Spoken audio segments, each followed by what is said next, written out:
Well, we're gonna try again. It's gonna be plus 30 degrees today. It's already noon and this field has been sprayed for 12 days now. It's gotta be dry.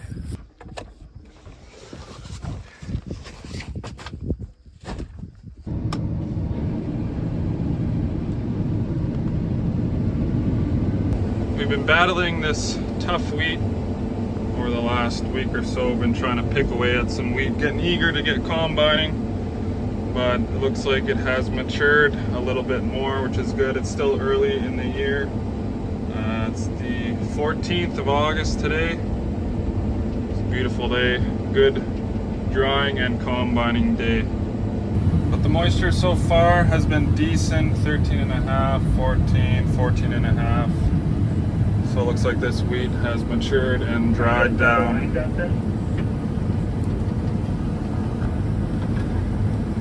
Yeah, I'm setting a line right now.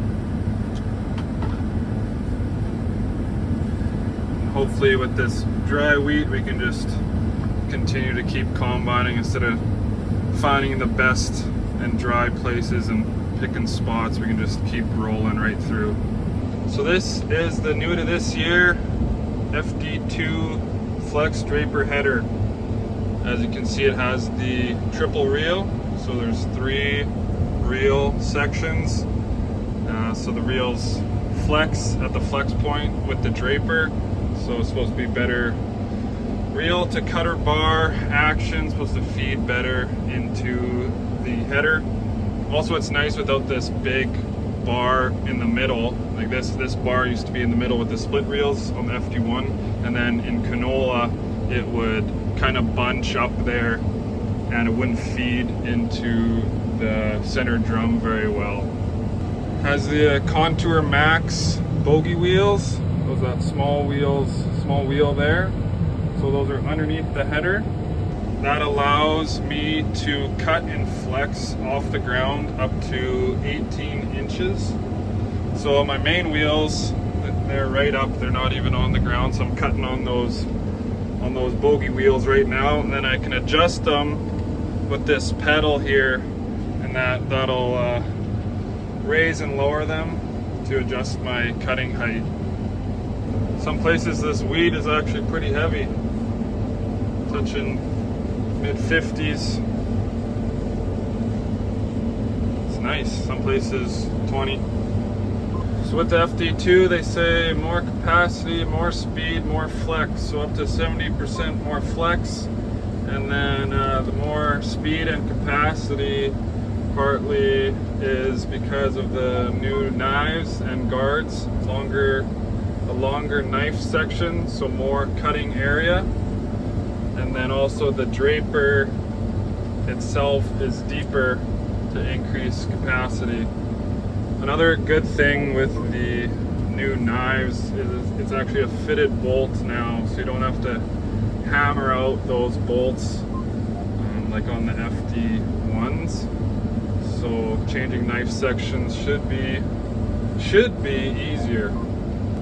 Also, the knife drive is now hydraulically driven. Slow down here. That also increases capacity instead of that belt running it. I have my cross auger shut off for wheat. We'll turn it on for canola as I'm just dipping into the neighbors. So the cross auger runs the full length right to the middle of the header, help feed that crop in. The shut off is right there. So have that shut off. And then to control my tilt and the reels and my draper speed is my in-cab controls here. This is one thing that could use improvement. Like these, it kind of looks like it was just slapped together. So I don't know what the heck this is supposed to be. And speaking of guards, I just lost one. Nice. It either went through the combine, I didn't hear it, or it totally fell off. saw I was dragging. Oh my God. Oh. There's some in your toolbox and tools, I think. Yeah, it must have been loose or something. I didn't hear it go through, but yeah, it's not on there. I bet you I can find it. Saw this and started dragging. That means something's happening if it's not cutting. And I just turned around right here.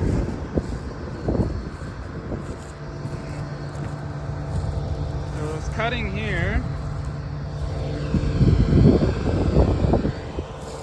It's got to be sitting in the field here. Not cutting, kind of cutting, not cutting.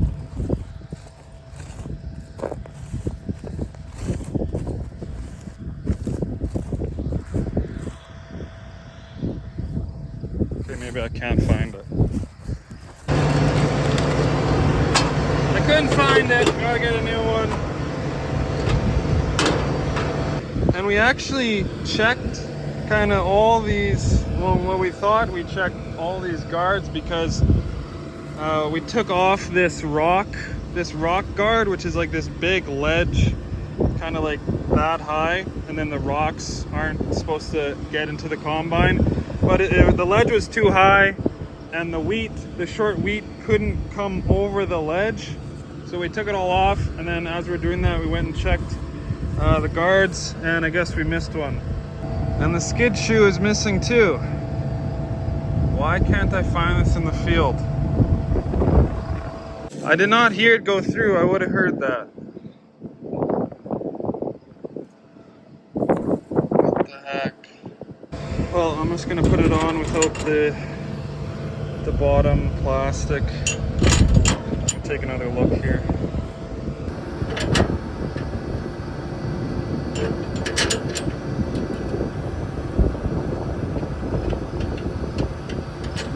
Found it! I found my guard!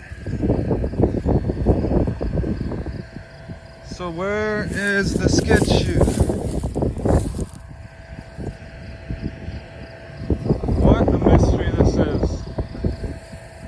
I'm 10 minutes in. I really wanted to find this because this isn't probably the best to leave in the field. So that plastic has to be close. You guys can probably see it on camera, and I just am blind, so. Well, I don't need that plastic. I'm cutting off the ground anyway. There's always some kinks to work out. First official day. Okay, the new guard is still on there, so I'm not leaving any strips. Got our line set up. I forget where I was on the header, but you can see it is half aluminum.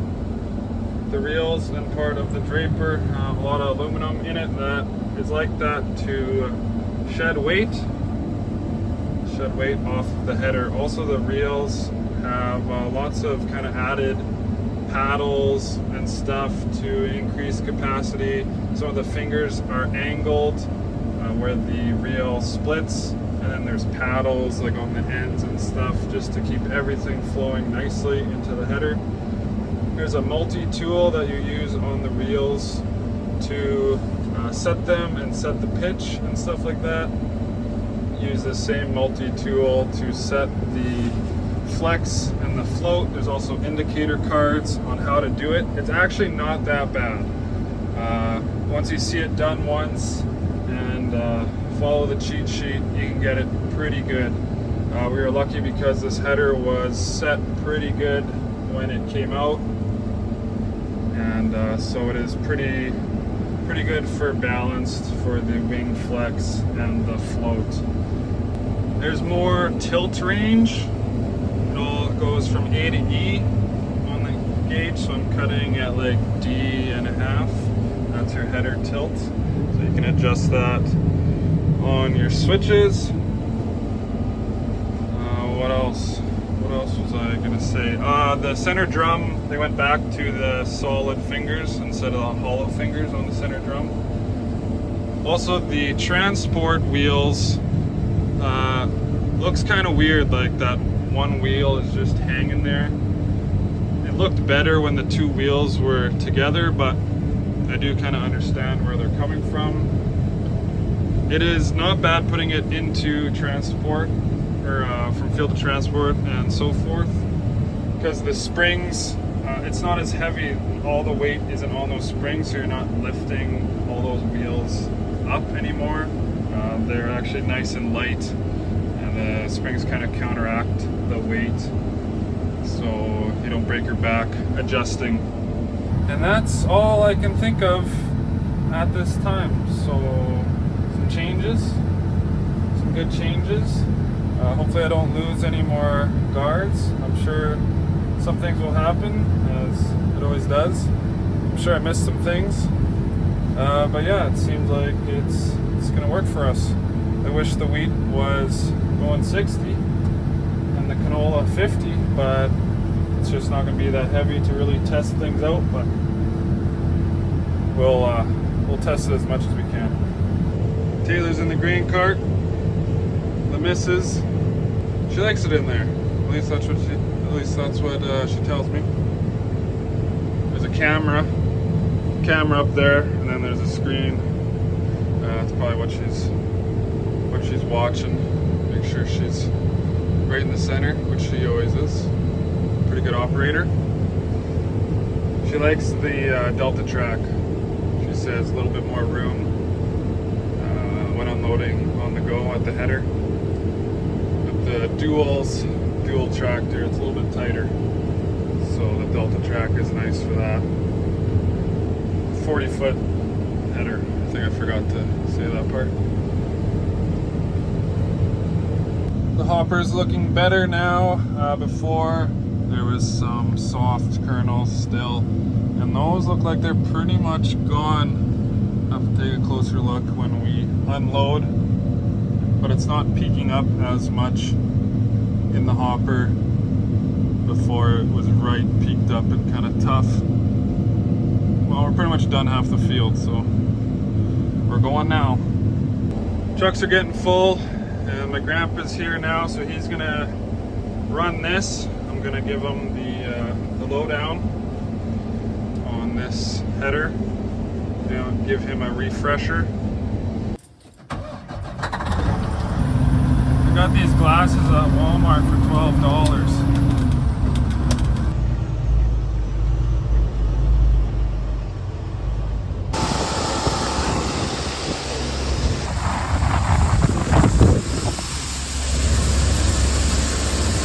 Yeah, it's going in there. Right in the middle.